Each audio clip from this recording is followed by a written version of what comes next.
Since 2021, there has been an alarming and sustained rise in excess deaths, both in Australia and around the world. An awfully large number of excess There's nothing deaths. good. Here in America, it was up 40%. That equates to 66 plane crashes in that year. The Senate recently inquired into this matter, with Australia's doctors, scientists, academics and statisticians raising serious questions about what might be the cause. One of the possible causes of adverse health events and deaths are new medicines introduced and mandated to the public, promised to prevent serious illness and death. A recent report by the Actuaries Institute claims there is a drop in excess deaths, and this drop is due to a decline in COVID. Now, the drop in excess deaths is positive news. However, the Institute also announced that it has changed the way it makes its calculations.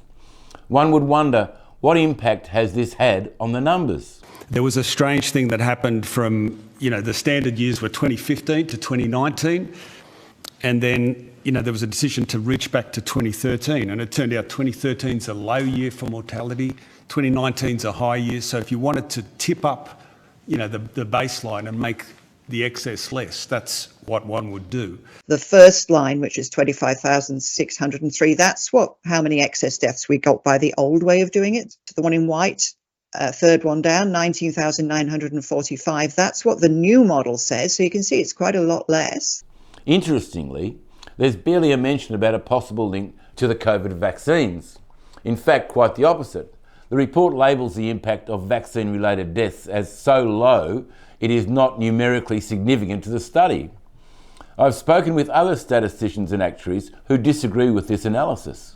Queensland kept out COVID right up until the end of 2021. We saw the trend of mortality start going up in the second quarter of 2021, and that went up right up until the end of the year. So that was, clearly a warning signal. This report really raises more questions than answers.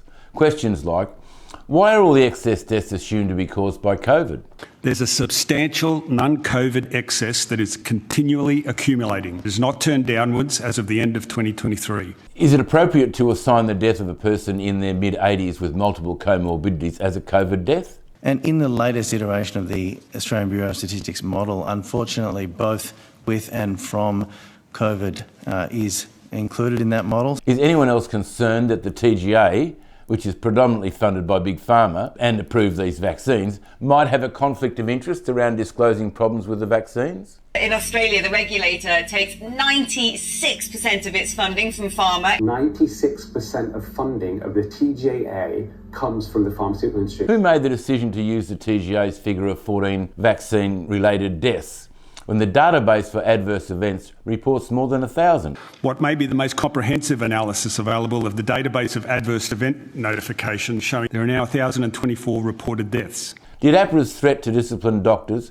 who didn't comply with the government's vaccine narrative stop some doctors from reporting deaths and injuries? Censoring doctors from speaking about some of the key issues of pandemic management, including the vaccine. We believe that's real. We believe we can document it, and it could well have had an effect on the information that's able to come to light. I've always assumed that actuaries consider the whole picture, not just part of it. So why haven't they considered the possibility that COVID vaccines may be a possible cause of the excess deaths? It is time for our public health authorities to stop quoting from their own statistics on vaccine safety and on excess mortality and start addressing the fact that not a single one of these organisations is checking their data with the individuals who are represented by these numbers. The issue of excess deaths requires much more attention, discussion and transparency regarding the data. But let me be very clear, I won't stop fighting until we get a reasonable explanation. That's justice as I see it.